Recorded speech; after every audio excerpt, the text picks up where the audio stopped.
धन्यवाद। परम आदरणीय प्रधानाचार्य जी, मंच आसीन सभी मेरे अग्रज विद्वान साथीगण, प्रांगण में मौजूद मेरे आदरणीय शिक्षक और शिक्षिका और प्यारे बच्चों, मेरी आवाज सुनाई दे रही है आपको?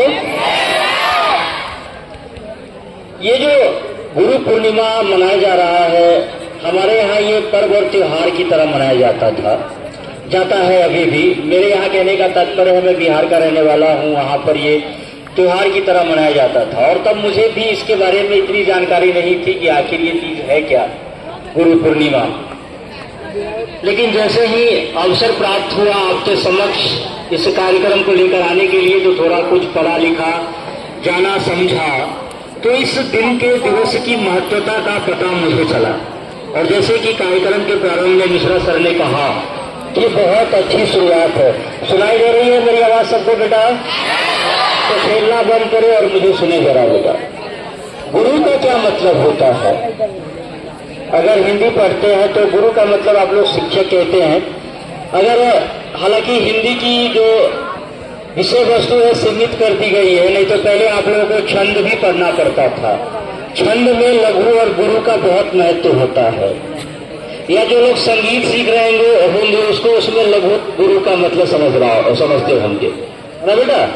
लघु मतलब होता है जब आप वर्ण आप सीखने जाते हैं तो लघु वर्ण होता है और दीर्घ वर्ण होता है ना। उसी का छंद में लिया जाता है ना, लघु और गुरु। तो गुरु का मतलब होता है बड़ा और श्रेष्ठ, बड़ा और हाँ। तो आप कहेंगे सर ये बड़ा और श्रेष्ठ होना ही क्या गुरु होता है? कई बच्चों ने कहा नहीं सर, जीवन में जो हमसे बड़ा है उसने जीवन का अनुभव हमसे ज्यादा लिया है, और जितना ही ज्यादा उसने अनुभव लिया है जिंदगी को उतनी ही सहजता से देखा है। होता है कि नहीं होता है? एक बच्चे ने कहा कि माँ जो है वो पहली गुरु होती है। तो आपने कभी सोचा कि माँ को पहली गुरु क्यों कहा? पापा को भी तो कह सकते थे। लेकिन घर में कभी देखना, यदि छोटा बच्चा है वो कभी गिर जाए या किसी चीज से उसका हाथ कट जाए तो माँ झट दौड़ेगी, उठाएगी, थोड़ा चुम्मा चाटी लेगी, प्यार करेगी, कुछ डालेगी, कुछ उसमें लगा देगी, और थोड़ा बच्चा बड़ा हो गया, शराब किया तो दो चार रख भी देगी। लेकिन पापा क्या होगा? आवाज आएगा, अरे क्या हो गया, क्या हो गया, कैसे हो गया, कैसे हो गया। तो जीवन की जो ये शुरुआत होती है क्या है? जीवन का अनुभव है ये, इसलिए माँ गुरु है। सुन रहे हैं आप लोग मेरी बात? कि उनको जीवन का अनुभव है कि कठिन परिस्थिति आ जाए तो हड़बड़ाना नहीं है, आराम से उस परिस्थिति का सामना करना है। कि बच्चे का हाथ कट गया तो उसे मरहम पट्टी लगानी है, उसको प्यार की जरूरत है तो प्यार देना है, और शरारत कर दिया है दो चार रखना है तो रख भी देना है ना। जब माँ मारती है और कोई ऐसा व्यक्ति मारता है जो हमें बहुत प्यार करता है तो हमें बुरा नहीं लगता बेटा। लगता है कभी बुरा? या माँ को कहते हैं देख लूंगा तेरे को, बाहर चल के आजा तू घर से बाहर, मारती है बराबर, कभी कहते हैं हम? फिर जाते हैं मामा करके।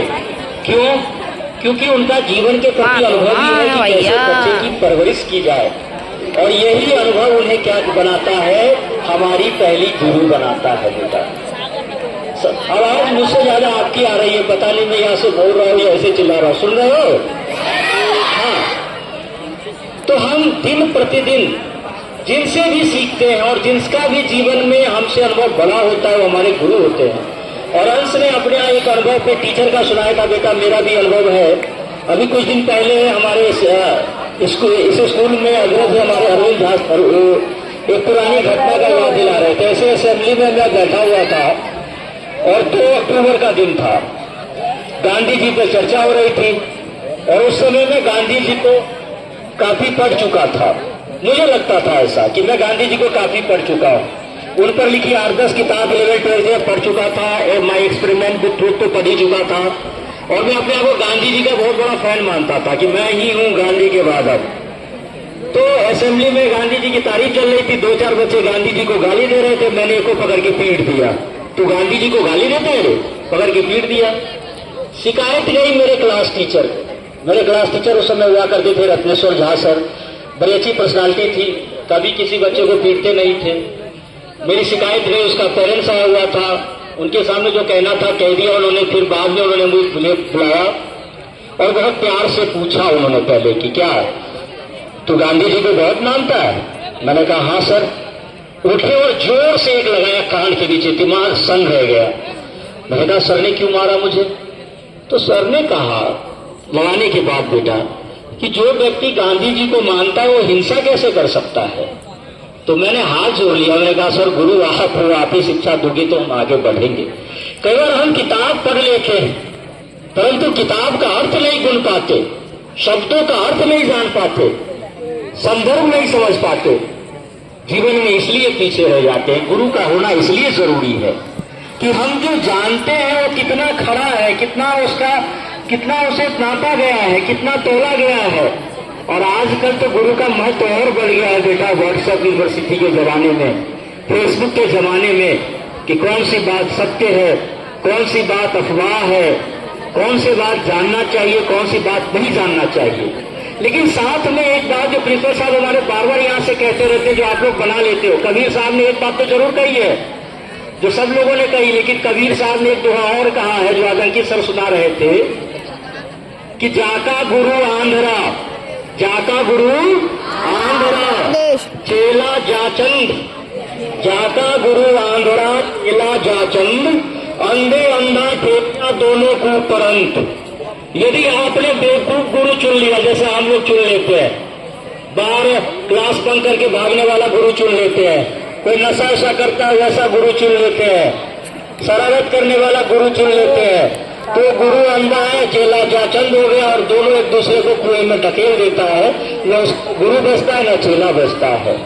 तो इस समाज में गुरु भी कैसे बनाए जाएं, किसको निर्धारित किए जाए, और जैसा मैंने कहा जिसका जीवन के प्रति पॉजिटिव नजरिया है, जिसके साथ खड़ा होने से आपके अंदर एनर्जी आए, कुछ ऊर्जा का महसूस हो,